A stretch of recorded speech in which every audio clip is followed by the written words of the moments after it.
all branded and ready to roll. Want to host or producer on? Yeah.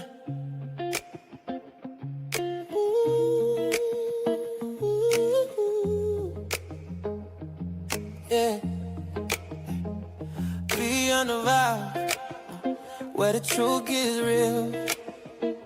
Faith and love, yeah, that's the deal. WC and Maria, bringing that glow. Tuesday nights is the show you gotta know.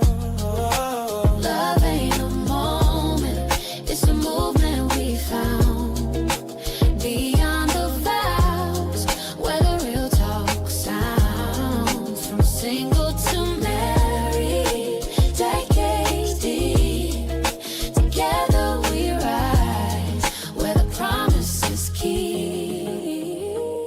Lessons and laughter, faith in the mix. Every story a bond, every challenge a fix. SKST, Tune in, don't be late. 7 p.m. Fan trip, Let's elevate. So come vibe with us. Hey, babes. How you doing? I said, how you doing? I'm doing too. I'm doing good. Good. Hey, welcome to Beauty and the Vows. So I've been watching Disney. Welcome to Beyond the Vows. I'm your host, W.C. Brown, and my not co-host, my host. Oh yeah, because you're my rib, right? So that would make you co, right? Without host, co-host, right? So Well, get on with it. okay, all right. Anyway, thank you so much for joining us here every Tuesday here at SKST TV Radio Studios here in Virginia Beach, Virginia. I gotta lean over. She trying to touch me underneath the table. Oh my God. So, hey. Y'all don't believe a word he says, okay? Don't listen to her. Listen, we're so happy you joined us. Babe, how you feeling? I'm feeling pretty good. Yeah. Mm-hmm.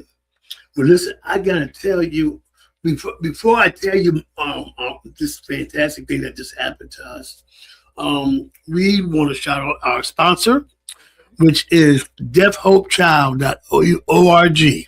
deafchildhope.org. Deaf Child Hope is an organization that takes young children who are in poverty, and not only are they in poverty, but they are deaf.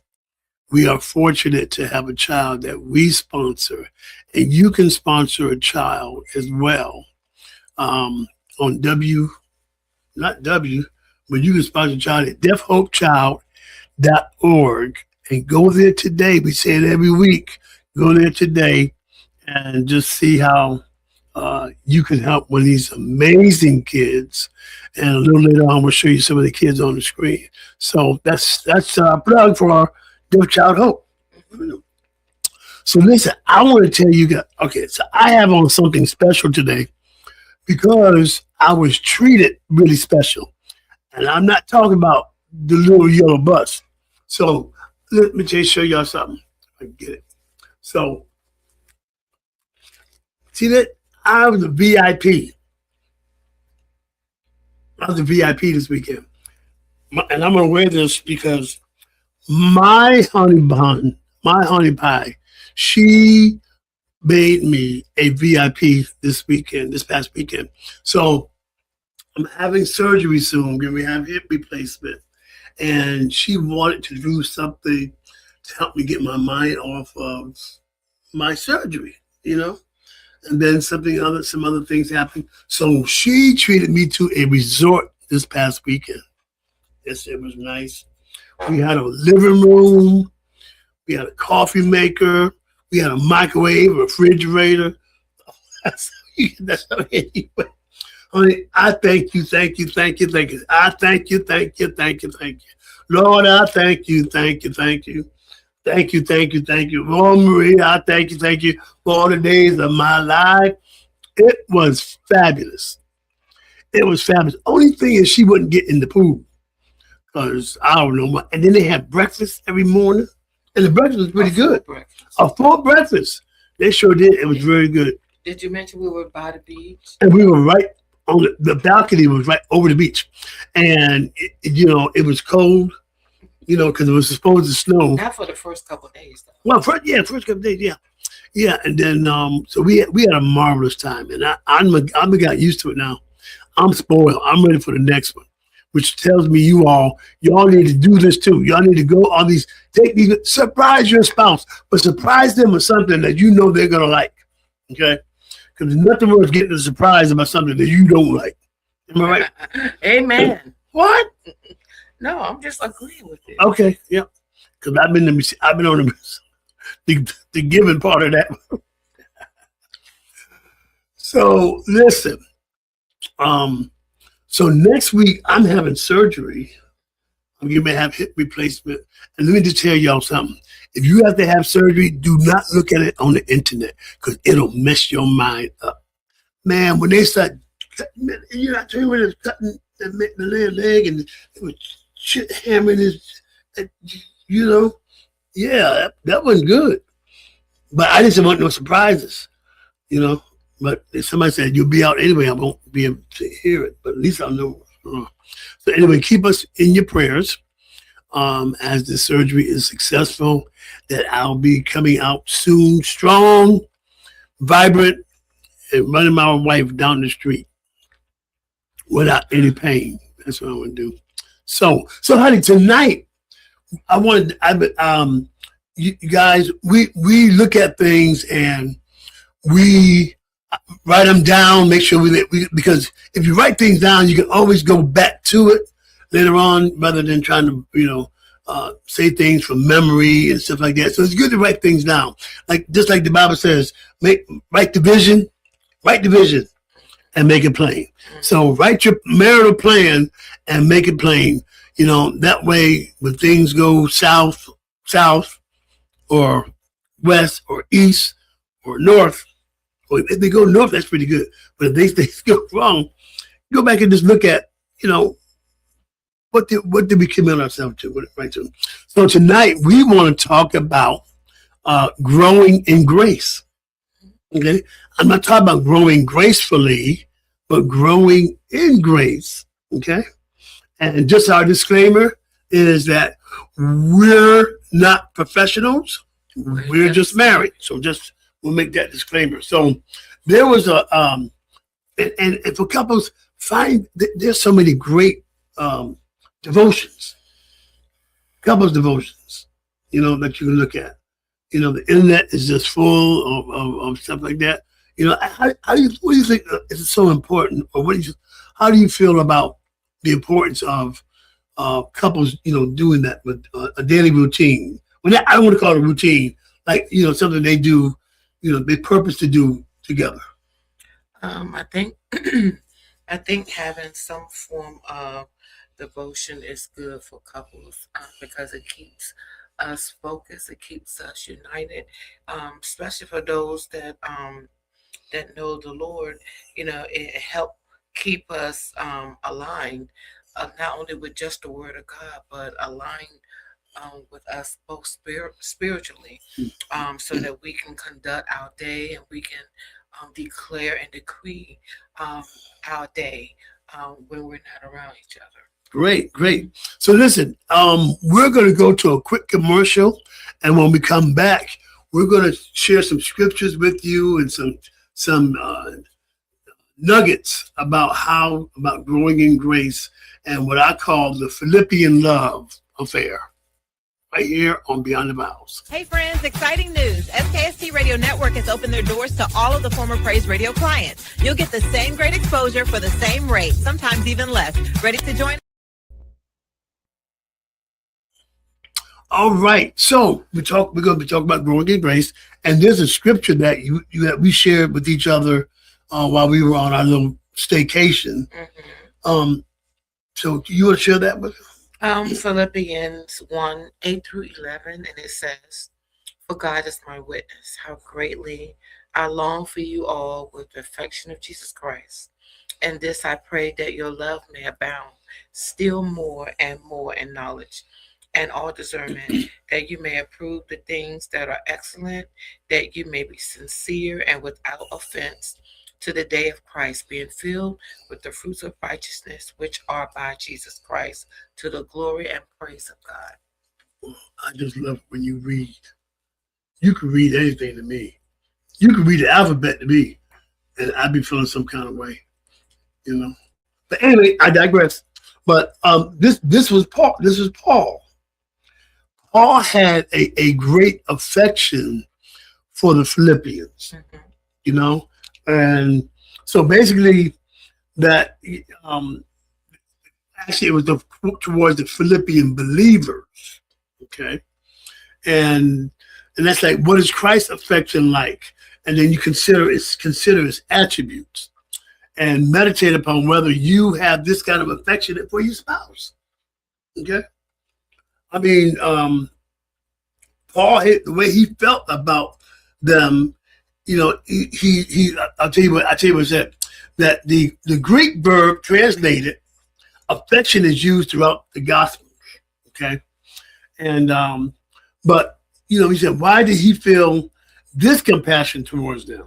You know, for a variety of reasons. You know, they were physically or mentally weary, harassed, sick, they were injured, hungry, needing spiritual direction and encouragement, you know, and people mourning the death of loved ones.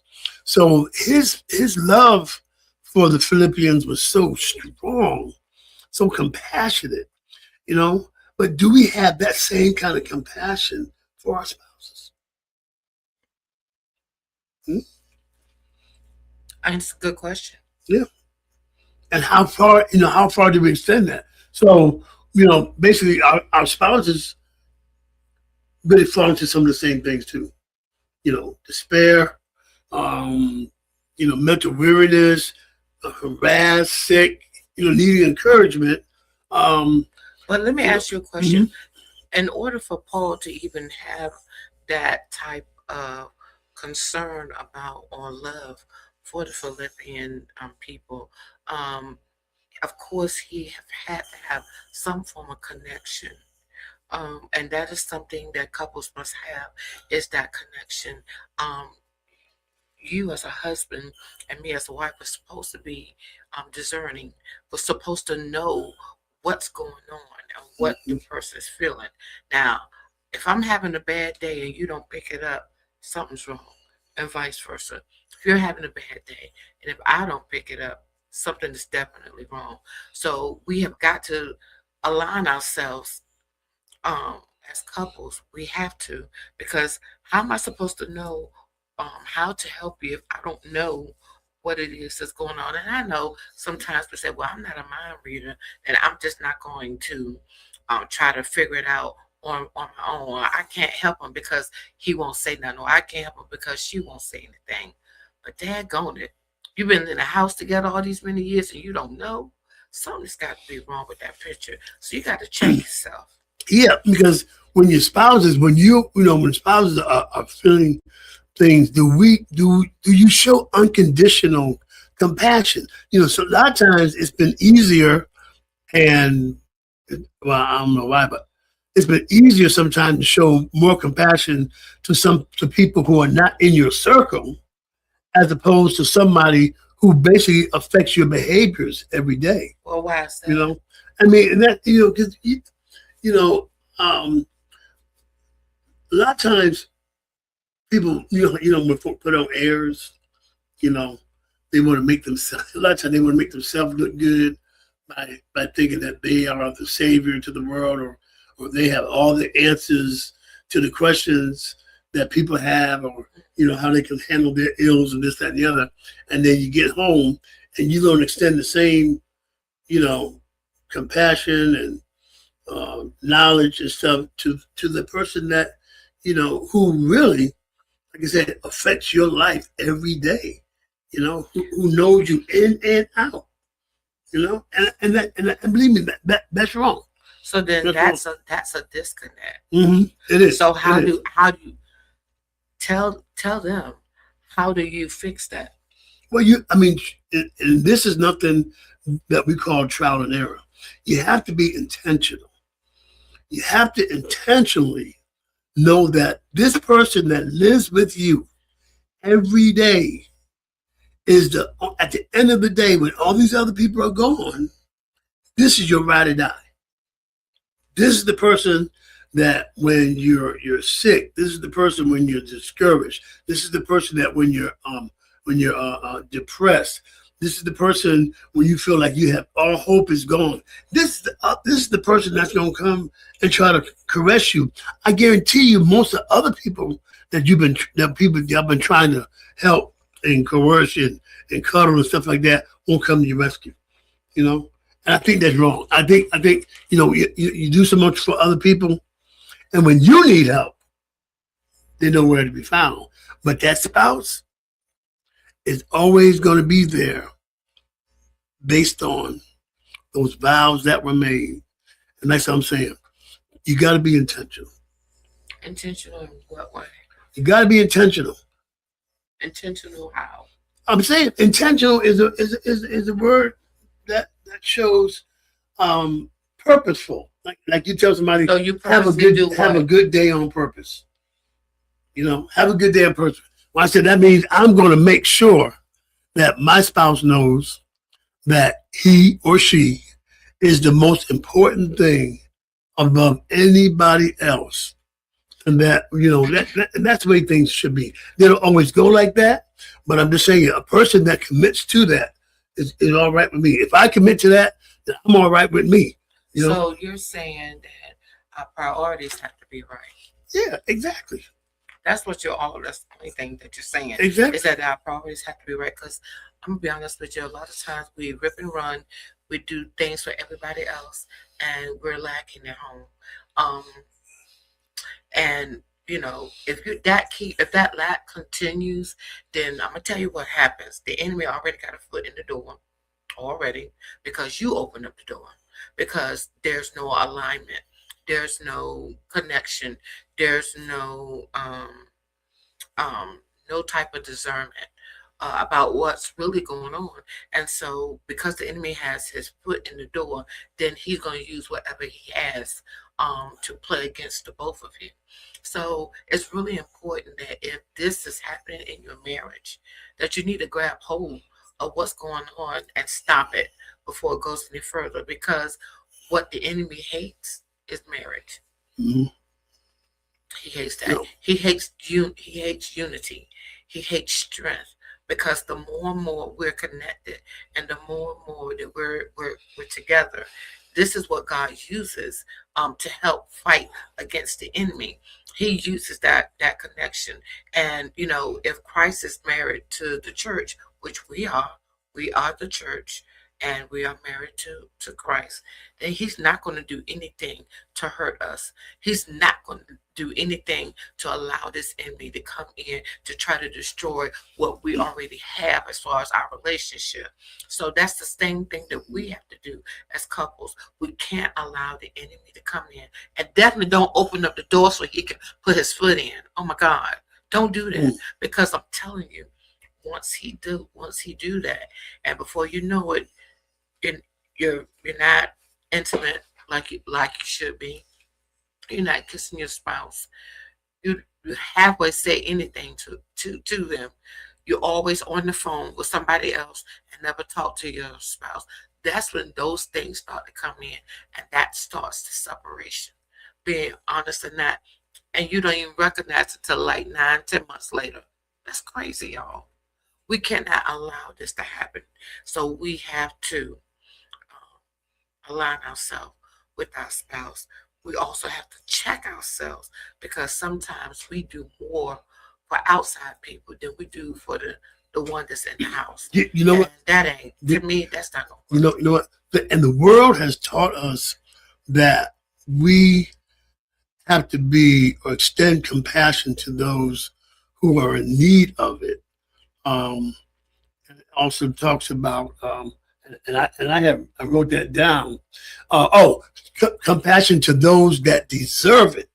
Okay. For instance, a homeless person. A homeless person has done nothing to show us compassion, but yet, because of their situation, we extend them olive branch or do what we can to help them, but then we don't extend the same, or we withhold that same tenderness from our spouses, you know.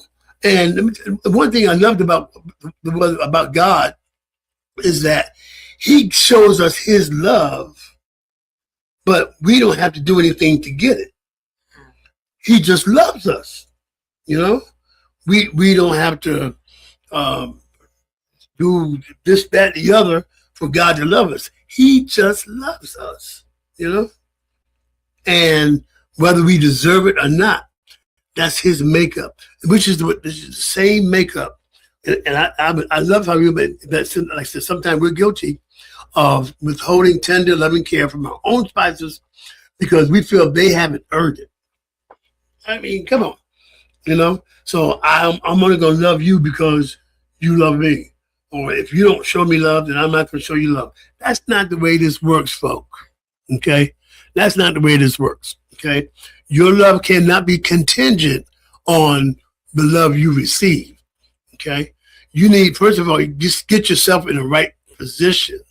Okay, with God, a right position, you know, with yourself, because don't you be the one that's guilty of not extending love. Don't let you be the one that's guilty of not being compassionate to your spouse. Don't let you be the one that's guilty of just taking for granted that they're just gonna, you know, you can do whatever you want to do. You know, we're one, but we're also individual. Okay, and when you check your individual self, then your oneness can do marvelous things. So how does a couple that don't have boundaries, how do they do that? Well, because the thing about it is you got to have some form of even though we're individuals, right? But we're still one. So how does a couple do that? Well, I mean, like I said, you got to be intentional. You know, you have to look at, you know, I don't even want to say they should tinker with the unknown, you know, see how far they can go and see what buttons to be pushed. The Bible talks about staying away from all appearances of evil. So when you live up and up and live, you know, without reproach, okay, without blemish, I mean, we're all going to have some issues, but, you know, when you can identify things that separate you, and, you know, you can't force feed either. I don't understand what you're saying. You can't force feed, you know, I'm saying, don't force feed your spouse. Like, remember, you're not a fruit inspector and you're not the moral police, period. Okay. And when you force things on people, they can become resistant to that change. And, you know, when we come back, in a couple minutes, we're going to go to commercial break. There's some practical applications that, like, for instance, we talked about those hard conversations you need to have. Okay. Just blurting out something, you got to figure out, is it going to be helpful or is it going to be hurtful to my spouse? So I think when there's something that happens that doesn't look good, that's the time to sit back, take a breath, and before you say anything, think of 10 great things about your spouse. It may be hard to do, but I'm just saying you don't know until you try. You just think of 10 things that's good about your spouse, and then schedule. We're gonna give you real practical stuff. Schedule a time where you all can talk about the hard stuff, because when it comes up, you know, and then say, listen, next Tuesday, 8:00, I have really something I want to discuss with you. You may even want to give a little bit of the subject matter, so they can be prepared on how to respond. And then you take that uninterrupted time to do that. Okay. When we come back, we're going to talk more about growing in grace here on Beyond the Vows.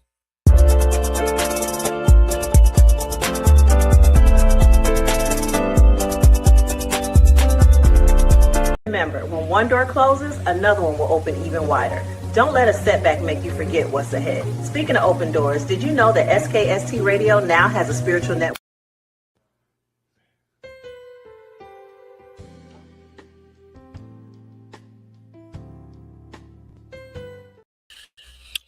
Okay, we're back.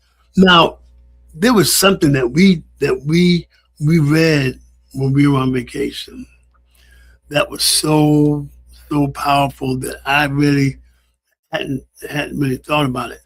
Remember when we talked about what God did when he put Adam to sleep? Mm-hmm. What did he do? He went into Adam and pulled out his rib and created woman. Mm-hmm. And where was his rib? Up under his arm. Under his arm. So, guys, so this is powerful. It is powerful that God put Adam to sleep, and then he went under his arm and pulled a rib and created woman. So that means the safest place for the woman is under your arms and close to your heart, and make sure your underarms is really good too. But that was so powerful. I thought about that for a while. That the safest place for her and where she came from.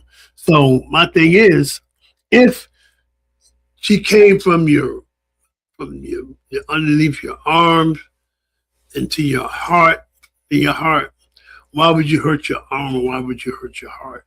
And that's where you come from. So basically you're saying that God made us from the rib, okay? But also created a safe place for her. Mm-hmm. So you got to think about that, men and women. We have to think about being our spouse's safe place. A lot of times in marriage, especially when we first get married, we don't really understand and know everything that it takes to be married, to stay married, to have longevity in the marriage. A lot of times what we do is we only do what we've seen or what we've read or what we heard or what we thought that is right. But you're not everybody, you're not everything. So some things work better for others than other people. And I'm just going to tell you just like this. Think about your marriage. Think about your spouse. Think about what Christ has done. And then think about, am I my spouse's safe place? Only you can answer that question. I'm not telling you to do anything that we tell you to do. I'm just saying you have to do that for yourself and for your own marriage. Take an evaluation of, are you or am I creating a safe place for my spouse to be? Because at the end of the day, where am I going to lay my head? Mm-hmm. Yep. Who can I run to? A lot of times in marriages, y'all, sometimes we've been married so long that we become lonely. Oof. And when I say become lonely, we don't talk anymore. We don't communicate. We're not interested in speaking how we feel, or you're not interested in hearing how the other feels. That already causes separation. That already causes division right there. When God says this word, he is not the art of confusion, and definitely not of the division. I heard an apostle said that Jesus's ministry was reconciling us back together with with God because sin has separated us. Okay, even in a marriage, y'all, if we allow our arguments to go beyond what they should have, we said some things that we shouldn't have. We got to get it together. We can't allow that to separate us and cause us to be out of whack in our marriage because it's going to dwindle down to the children, and that's not going to be that's not going to be good. So what I'm saying is, let's get aligned. Let's not let the enemy come in and cause any type of division or anything like that. Get our priorities straight. My spouse is my priority. So I'm going to set boundaries. I am not going to allow this person, that person to take what I have to do for my spouse. You understand what I'm saying? So if there's something that your spouse don't like and you address it to them, understand what they're saying and then carry it out. Because a lot of times, y'all, if we just communicate, that's all it takes is communication. And your wedding day, is the beginning of love. Okay. And it's not the beginning of decreasing. Okay. And each day you should be growing and growing and growing, knowing, who your spouse is, what your spouse is all about, and then we got God's agape love, that unconditional love. That's what going beyond the vows is, being unconditional, but always be in a position where if there's something that happens, you can be like Christ's ministry, which is the ministry of reconciliation. He was about reconciliation. God gave his only son that we could be reconciled back to God. That was his only purpose. He basically, Jesus didn't come down here to do miracles. It was his thing to do miracles and turn water into wine and do all that stuff. His main mission was to reconcile people back to God, because man has lost their way. And a lot of times in our marriage, we have lost our way because we get complacent. It's just like the thing to do. It's too much, and that's why I really believe, we need to really get the counseling, really understand what you're saying when you stand before a minister or whoever, pronounces you man or right. You really got to understand what you're doing and how it's going to change and affect your life. Okay. So we are growing in grace. And we're not saying that every day is going to be peaches and cream, because it's not. Not saying that at all, but it's what you do when it happens. If you get in a big argument, what's more important? That you right and somebody else wrong, or that you wrong and somebody else right? Only thing that matters is that y'all get it together. Get it right. Some way, form, or fashion. Somebody has to be the bigger person. Somebody has to say, you know what? I can't allow this to happen because it's going to continue to separate us. So what are we going to do? You got to come up with some form of solution. You got to be able to be connected. You got to be able to be aligned. And the devil really wants the negative qualities to cause us to harden our hearts against our spouses. But God wants these to compel us to more earnest prayer, love, grace, and service towards our spouses for the refinement of both partners' characters. The refinement. I like that. Okay? Because like I said, no one's perfect, but our knowledge and more knowledge of Christ and how he lived, and the examples of like Paul, and that's a hard thing. Just thinking about Paul, how he's a persecutor, and for him to come back and to love in the midst of danger, and going to people who he wanted put to death or something. Now he's coming back to talk to them with compassion. That's just the same thing, compassion with each other. And it also sounds like forgiveness because Yep. a lot of times Yep.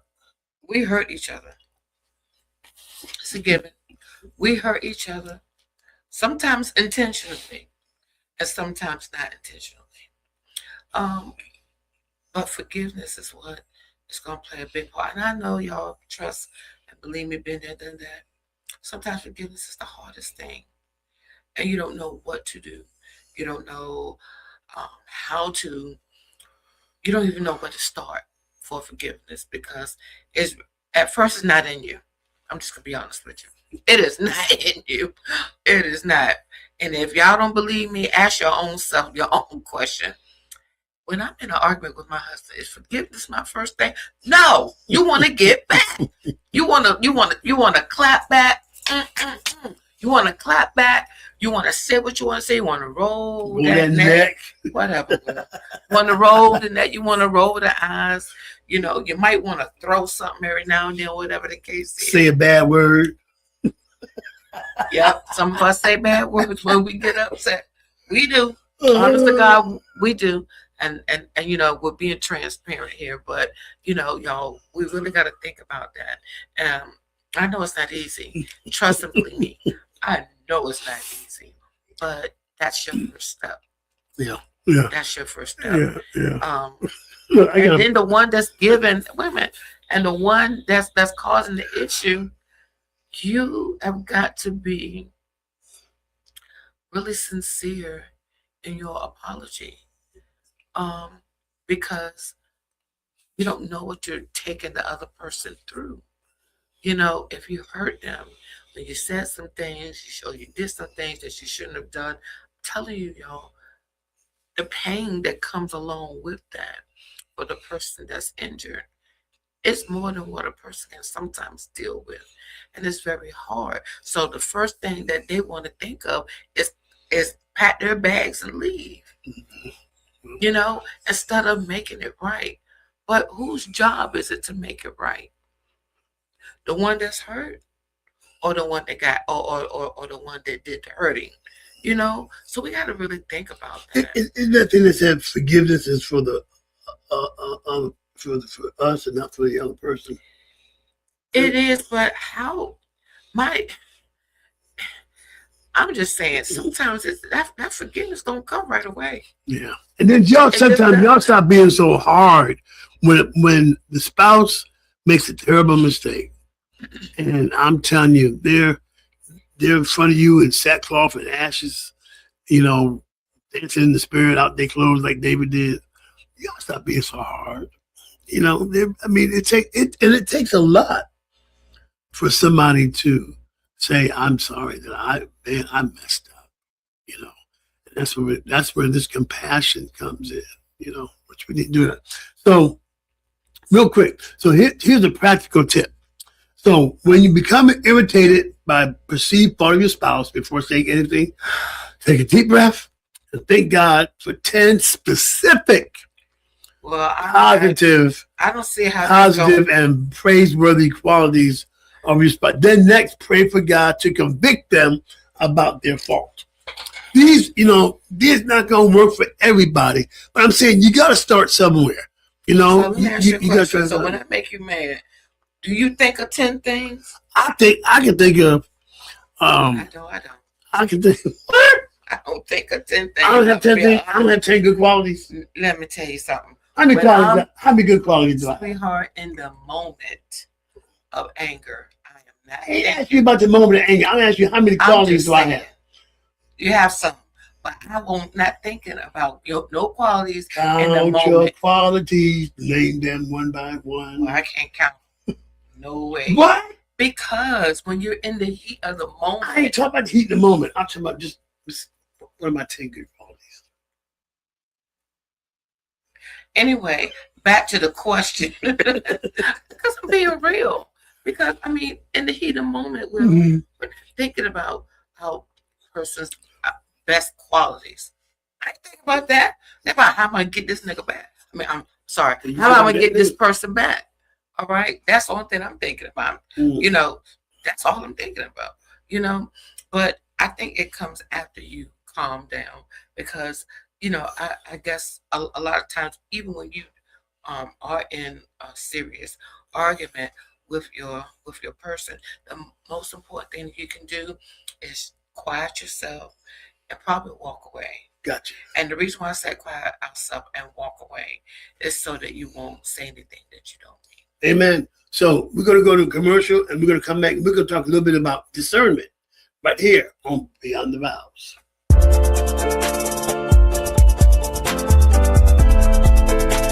Hey everybody, I'm Cammie G. I'm an author, actress, singer, and the voice behind SKST Radio. And right now, we're looking for serious podcasters. If you've got a story to tell and a passion for the mic, come join our radio. So, discernment. So it's really important that in our relationships, we have a discernment. And that discernment doesn't mean fortune teller, or we can look at something and know exactly what it is. The discernment is knowing what is hurtful and helpful to your spouse. You know what I'm saying? No, if you know something that you say or something you're gonna do is gonna hurt your spouse, then you would hope that the Spirit will convict you enough that you don't go down that alley. Okay? But you just won't do that because you know better. Right. And What about that? Yeah. It don't always take the Spirit. You just know. It's well, I ain't talking about a spirit. I'm just saying discernment. Discernment. Discernment doesn't have to be spiritual. Discernment means, for instance, if I know I dropped this thing on my foot, I'm gonna break something. So why do something I know that's gonna hurt me? Same thing.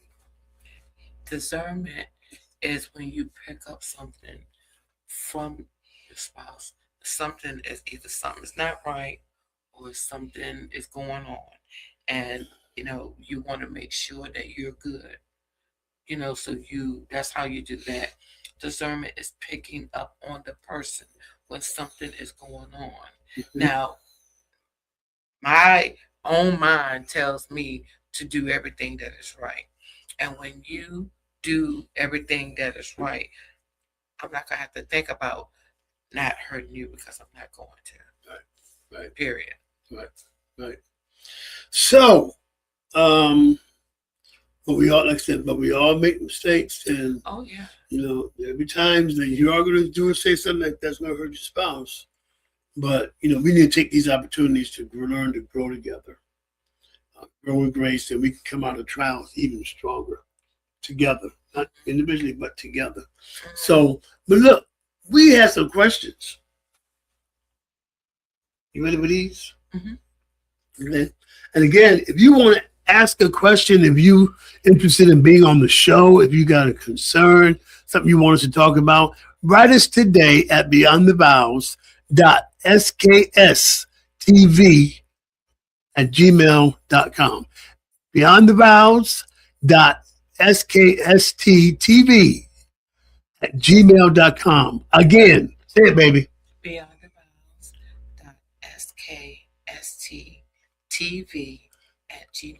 Yeah. So we're gonna get a question. So here's a question we have, and it says, "My husband and I have different views about what intimacy is. What are y'all's views on intimacy?"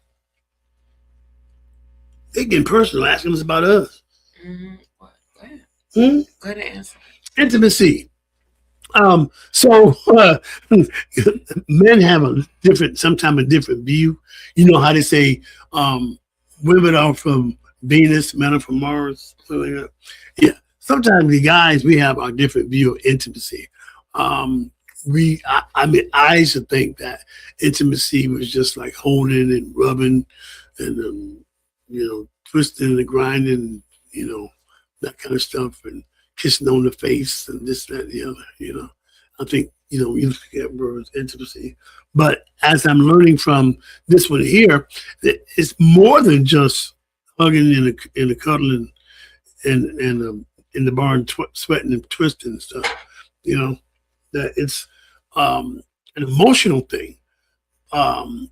Just looking at your spouse, looking into her eyes, with so much compassion and love that she can feel love just coming through my eyes. There's a song that's out saying, if you could see you through my eyes, you would know how much you love. And I think that's so critical, that your spouse should be able to see them through your eyes and know exactly how you're being looked at.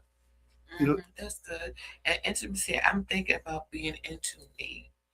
Like Intimacy into me. That's good. yeah, like being really into me. So being there for me emotionally. Dang, you smart. Well, be quiet. Being there for me emotionally, being there for me spiritually, being there for me financially, physically, all those things, all those things, and those other things that come along, that's good too. But it's a time and place for all things. And that's why it's so important that as we grow in grace, that we have that discernment of knowing when I need to be able to touch him or be able to hug him, to know what he needs, or husbands to know what your wife needs. Because sometimes when you're ready to make love, a lot of times the women are not really ready because they're not there because of the things that they have to deal with. And then it sometimes make you guys a little upset. And vice versa, when women is ready to go ahead and make love to their person, sometimes that person is not ready. Yeah, hold on. Give me a second. I gotta brush my teeth. Or just gotta kill the mood. But it's not really killing the mood. It's about, are we clean? That kind of stuff. No, it's a step-by-step thing, y'all. It's kind of like, okay, how did you start the morning? How you do what? How did you start the morning leading up to when you know that, man, by the time my wife get home, by the time we eat dinner, put the kids to bed, we're gonna be ready. But what did you do during the day? Did you ignore her? Did you ignore him? Did you not respond to the text when she would put the hearts out and you don't put nothing but a thumbs up? That ain't nothing. Come on here, do something, say something. You said a thumbs Act up? like something. I'm serious. I mean, because if you're gonna love me, show me, tell me, prove it. Sometimes we have to do that. Sometimes you think that once you get married, I don't have to prove nothing to you because I married you. Oh, yes, you still do. You still got to pursue me, boo. You know that song, if you love me, say it. If you want me, show it. If you need me, prove it. Yeah. You still have to pursue each other. Oh, man. Yeah, you still have to So that. listen, so being intimate, intimacy can lead to the act of intimacy. True. It has to start somewhere. That's something, remember. Now, I mean, I don't know if y'all still do something like this, but what happened to like cute little love letters that you'll leave around the house or leave in the bathroom, before she goes to work or before he goes to work, just little cute little stuff. Yeah, like that. leaving your boxer shorts on her side of the bed, something like that. No, nothing like that. Well, wait a minute. What's the difference? Now, brothers, I want you to go with me on this. If your wife leaves her panties on your side of the bed or on the floor, men would be like, whoa. But your boxer shorts or your tidy whities, you leave them on there, they'll say, will you please put this in the drawer or put it in? But why can't the men do the same? Why can't we do the same thing? Look, you left your panties on the floor. I would never do that. But that's the thing. If you do it at night, that means I don't have no underwear on. Well, that's too much information. I'm just saying. I'm just telling you, I'm somebody. Next question. Remember, I'm telling you. Next question. God almighty, God. Like today, I sent you a message today and said, girl, I miss you. I said, I miss you, girl. Yeah. And then that caused you to, like you said, to think about, man, I just can't wait to get her home. I've been talking to her and, on the phone and this, that, and the other. Just can't wait to see her when she comes to the door. So here is, okay, I'm going to go to this third question.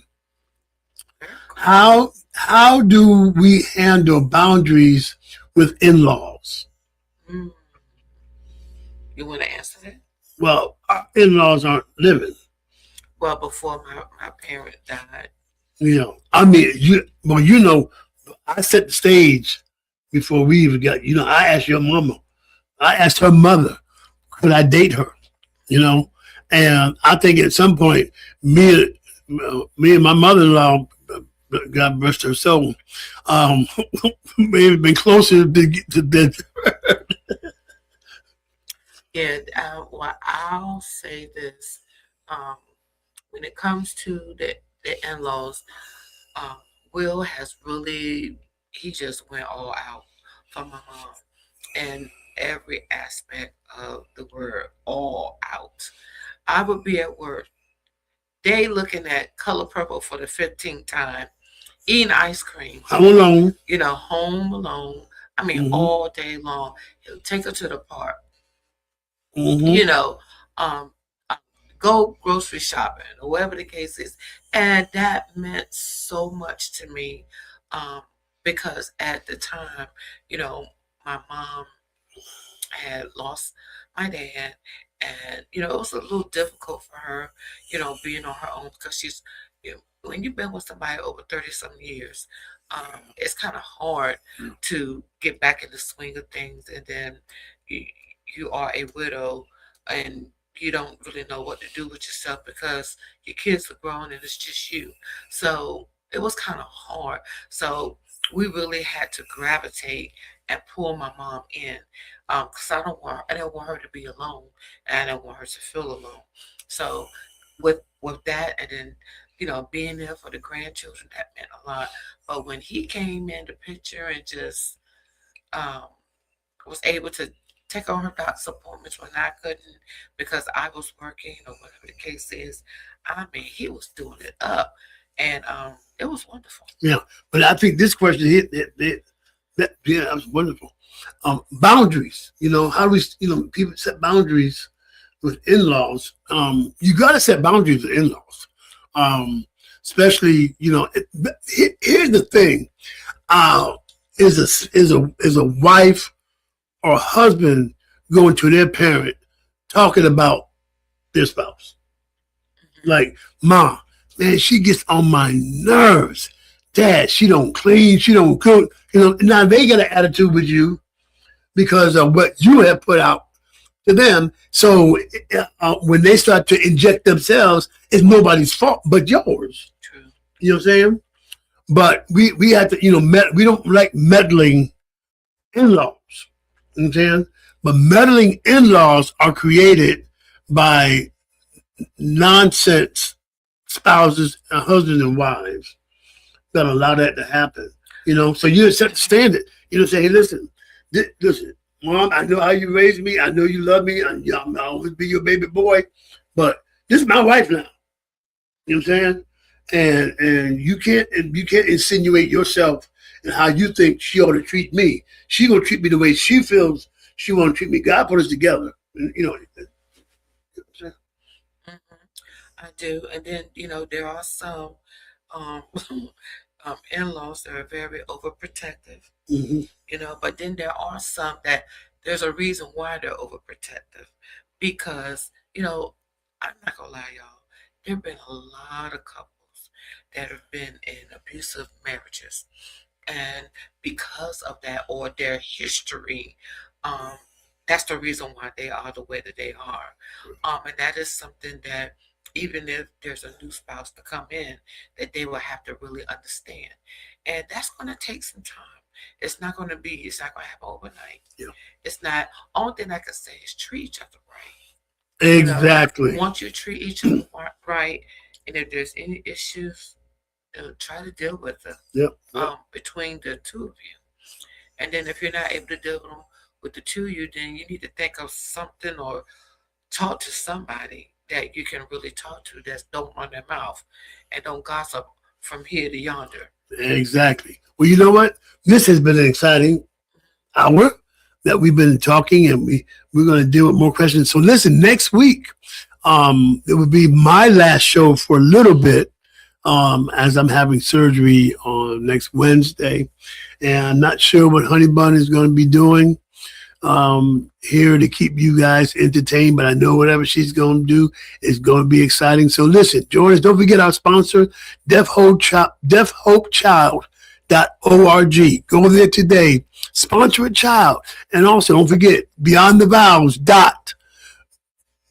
SKSTTV@gmail.com. Okay? And join us every Tuesday here at the SKSTV Radio Network, TV and podcast studios, where our very capable and the incomparable Cammie Grayson, the cancer, will be waiting on you. If you want a podcast, just call us. You know, that's 757-391-4352, 757-391-4352. And as always, join us. And remember, we're not experts. We're just married. Excuse me while I show my wife some affection. Come here.